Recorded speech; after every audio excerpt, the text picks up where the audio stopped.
What is the heart of a champion? It's desire, dedication, determination. Overall, it's the will to win. You have to have the fundamentals down. You have to pivot in any given circumstance. You have to execute a perfect game plan. So when it comes to investing in your future, I choose Southeast Mortgage, champions of the mortgage industry. Southeast Mortgage, the official home loan lender of the Georgia Bulldogs.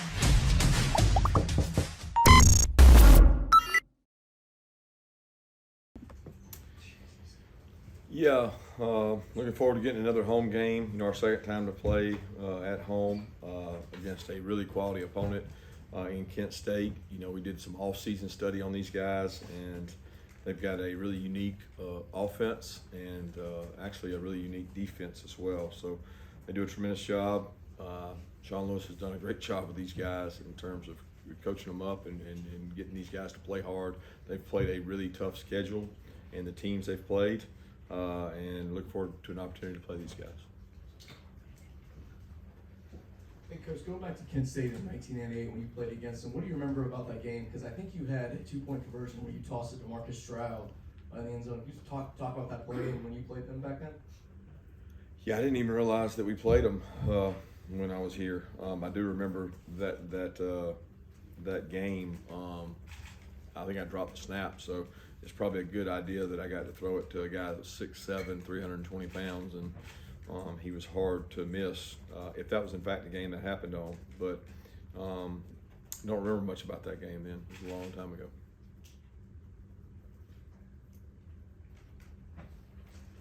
Yeah, Kirby, you mentioned a little bit about perimeter blocking the other day as a key to a lot of the plays that Brock has on the perimeter. Just in general, how much of a focus this offseason was perimeter blocking for the tight ends and receivers, and how much does that make your offense go a little bit talking to on the outside?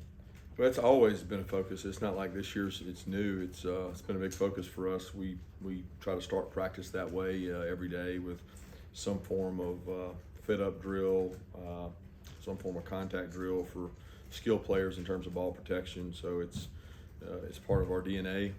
It's important that you're selfless and you're willing to block, and it's not him. It's what football is now. You know, football has evolved to where there's 2 or 3 and sometimes 4 things that are given to a quarterback on a play, and 2 of those 4 usually involve the perimeter and involve perimeter blocking. So if you don't do it well, you have no chance, and if you do it well, then you have a chance to get some easier yards.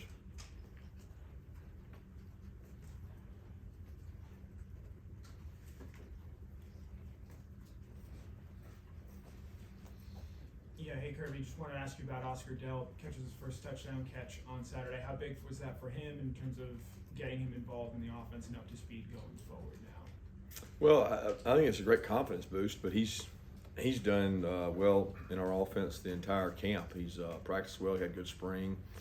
He's competing out there. He's learning how to be a complete tight end, both inline blocker, outside blocker, how to adjust to things when things don't happen the way you quite expect them to. You know, there's a certain number of reps you have to get and go through a volume of reps to improve that. I think you just happened to see one play that he got the fruits of his labors, but there's a lot of labors in there you don't get to see, and he's done a good job working at it and putting his nose down and grinding to become a better player.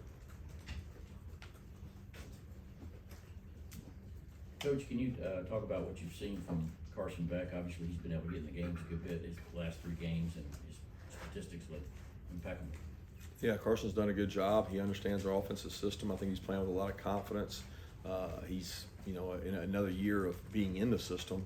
And you remember there was a point in time where he probably had more reps than Stetson did in terms of volume of work. He took a lot of reps as a 2 when Stetson took some as a 3. So he's got a lot of work. He's intelligent. He understands what the defense is doing. He understands his protections. He knows where to go with the ball. He's accurate. So he's done a nice job with the opportunity he's gotten. Curry went with Brock Bowers. From your perspective, what does it look like with Todd trying to find creative ways to get the ball in his hands? Before we see it on Saturdays, like what does it look like during the game? Well, it's probably a question better served for I'm assuming you're talking about Monken, not Hartley. I don't know. That's a good point. I'm talking about, yeah. Yeah, well, I think the entire offensive staff takes on that burden, you know, and he delegates a lot of presentations, just like we do on defense, and each coach has their area of expertise, whether that be third down, red area, short yardage, goal line, perimeter. I mean, there's just a lot of facets that go into it, and each guy has to come up with plays. And you can imagine each coach in his presentations trying to get the ball in the hands of a playmaker in different ways. So we've got a few of those guys that you have to get touches to, and he's certainly one that I think everybody tries to find ways to be creative, and you know, you got to move him around because people are going to know he's a target. Kirby, you mentioned last week games changed, that quarterbacks aren't just sitting back there for you to take runs at. Expanding on that, with obviously you'd rather have a sack, but how much have you and you think defenses in general kind of changed your approach to put emphasis on pressure, considering how hard it is to sack mobile quarterbacks and fast throwing quick passes? I don't know that we put any emphasis on it. I mean, it's the evolution of the game, and every quarterback's different. I mean, there's quarterbacks that scramble to run, there's quarterbacks that scramble to throw. What you do behind your pressure is very important, because there's, you know, if quarterback scrambling to run, you better have somebody behind the pressure that can get him down. If he's scrambling to pass, you better have more that can cover and hope that he does that he tries to throw the ball. I think everyone's different. I mean, in every offensive system we play each week, they take a different approach.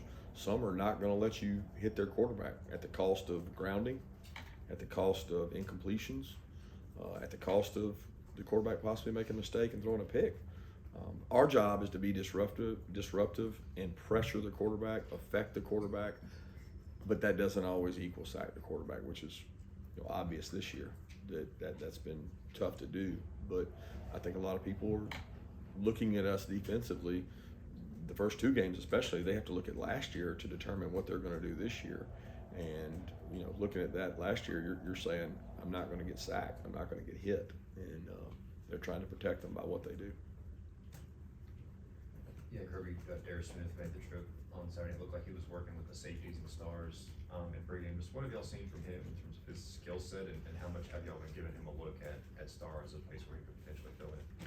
Well, he's really a Sam, and Sam linebacker is a outside linebacker that also plays in space some. And today's day and age, you're seeing every personnel grouping utilized, and we want to have the luxury of having a person with more size to be able to play when people go 12 open and people open up sets. So it's really more of a development decision for him. It's not a position change. He played jack in the game. He played outside linebacker in the game.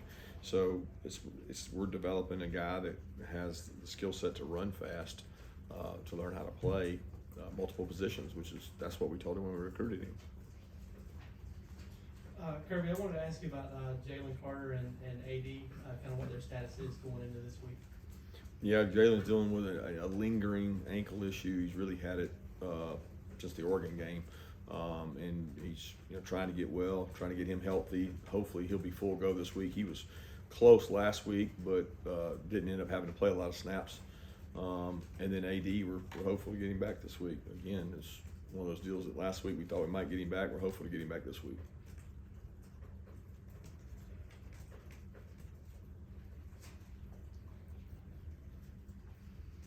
Kirby, kind of a unique situation with Kent State. They've already played two top 25 ranked teams. Just in those games, was there anything in particular that stood out to you, particularly with what they did on offense? Yeah, they got a really good football team.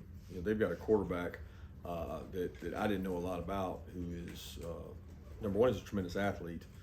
Number two, he makes a lot of people miss.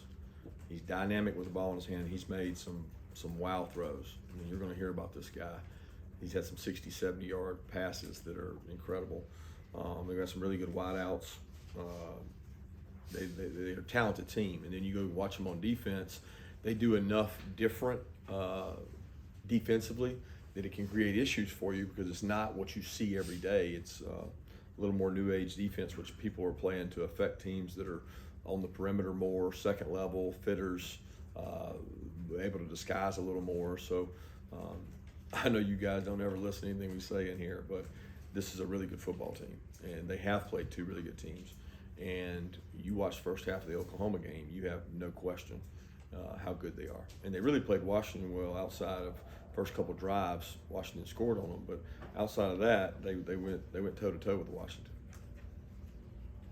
Coach, ask about William Poole. I know he didn't travel the other day. Do you have an update on him and whether or not he may line up to play the rest of the year? Yeah, William Poole's not going to be with us for the remainder of the season.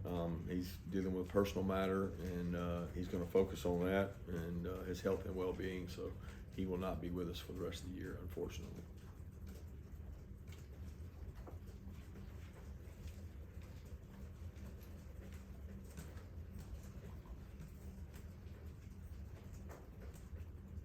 Kirby, I know it's only 3 games in, but obviously a lot of people have seen the scores y'all put up and the numbers you put up.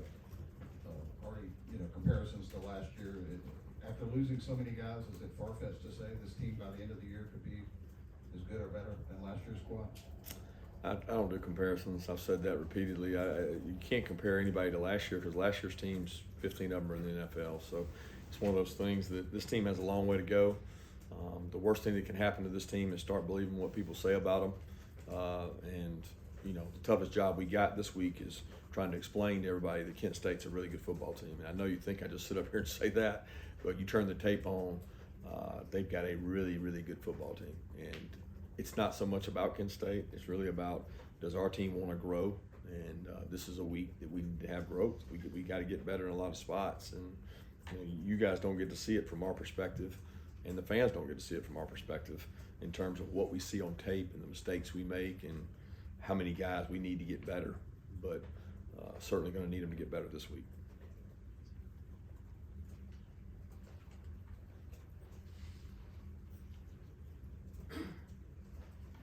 What's the key to maximize when you have a collection of players that come in pretty talented in terms of the consensus of them, and to get the connection that they talk about, that's key for them to kind of be really good. I mean, from your perspective as a coach, what do you do to maximize that? To maximize what? Just making the most of the talent you have. Practice really hard, discipline, toughness, connection, composure. I mean, all the things we talk about in this organization, they have to permeate it whether we win or lose. We go out there to practice today. We can't treat today any different than if we won or lost the last game, and that has to come from everybody in the organization has to relay that message, and the players are the ones that got to buy into it. And to be honest with you, that's the culture that players created around here. That, hey, to be at Georgia, it's tough. To be at Georgia, you got to practice hard. To be at Georgia, you got to earn it. And as long as they believe in doing that, then we've got enough talent that we're going to have a good opportunity when we go out on the field on Saturday. But they've got to believe in that culture.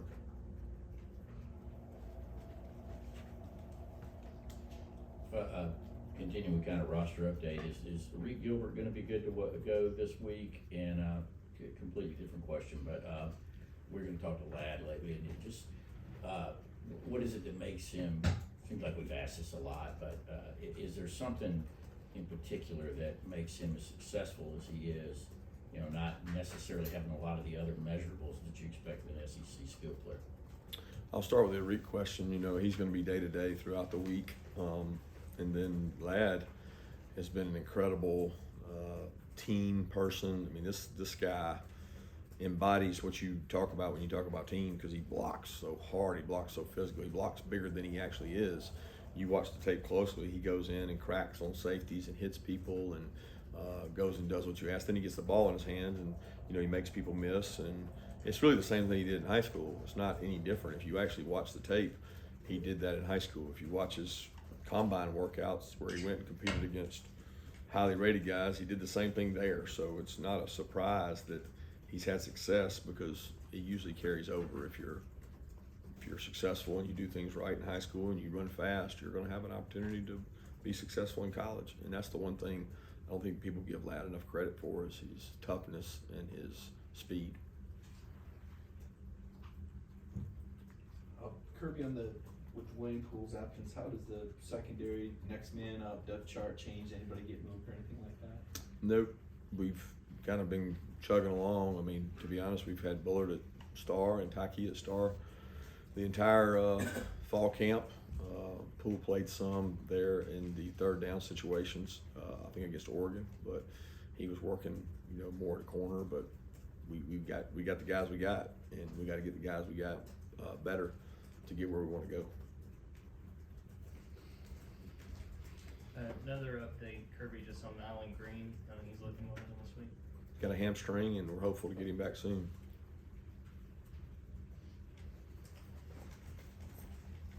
Yeah, what have you seen so far out of Amarius Mims this season, especially with him getting that early playing time during the game, and what improvements he's been able to make so far? I think he's got more confidence in going in the game in more meaningful moments.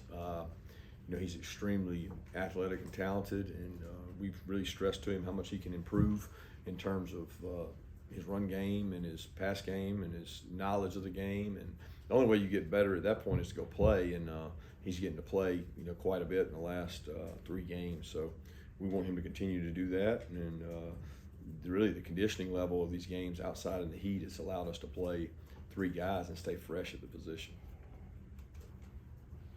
Coach, Julio Humphrey and Dalen Everett are 2 of the corners that come out when the twos come out for your squad. What have you seen out of them so far when they've come in? What will it take for them to earn more playing time? Experience, confidence, executing in big moments. They both have gotten a little bit of playing time, but both of them can improve from when they've gone in the game. They've got to do a good job of performing better when they get out there. Kirby, it looks like College Game Day had some footage of you guys not used, like people at the program hooking up AC system at the locker room in Columbia. Was that beneficial? Having the new kickoff, did you find it to be helpful? I found it to be cooler. We tried to send our guys in early to halftime just because it was cooler in there than it was on the field. So we sent the offense in to cool off a little bit.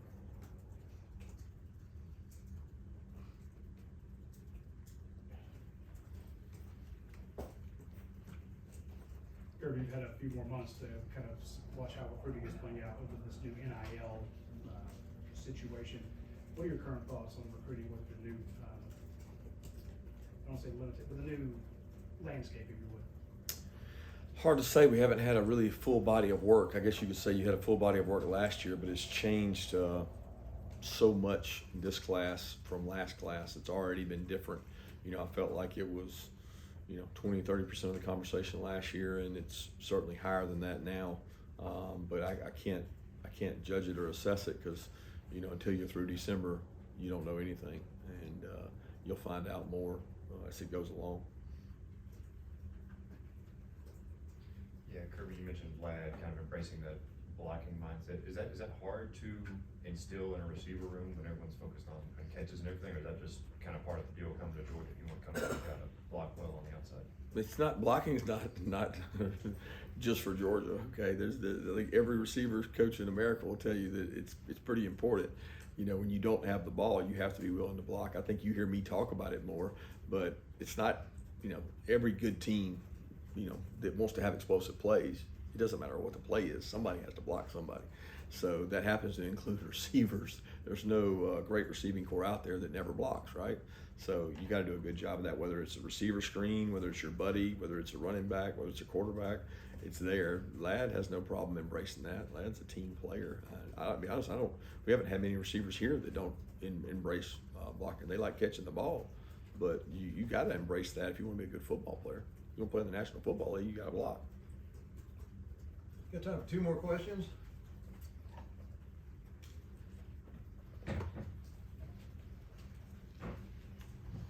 Kirby, what goes into knowing when to pull a starting quarterback in any football game? Is it a predetermined deal, or is it a gut feel? Is it you, is it Monken, staff? You got to win the football game. So the number one thing is, what do we got to do to win the football game? Number 2 thing is, what do we got to do to stay healthy? What do we got to do to create confidence and keep rhythm in our offense? And there's a lot of things that go into that in terms of experience for the 2. So there's no perfect way to answer that question, because every game that's going to be different based on who we play the next week. How did we play that game? Where are we? Who's playing around them? What O-linemen are in? So there's not a exact answer to that question. Kind of going back along the recruiting questions. Is recruiting the quarterback different than any of the other positions on the field, being that you're pretty much going to play one guy versus defensive lineman, secondary, all those other positions, rotations, but quarterback there's not as much rotation there, so do you recruit them differently? I don't know that you recruit them differently. You do the same plan of attack. You certainly sell it probably differently. And there's not a lot of quarterbacks out there that don't think they can come in and play. So you're not selling come here, sit on the bench. You're selling an opportunity to develop. And I think our proven track record Monken has, our offense has, of developing quarterbacks, of giving guys an opportunity to play in a system that they can watch play on Sundays is pretty important. There's developmental positions in recruiting. Offensive linemen are probably the least played position as a true freshman, right along with quarterback. So a lot of those positions are developmental positions, and you have to grow and get better. And I think that's part of recruiting, is telling them the truth when it comes to that. Thank you.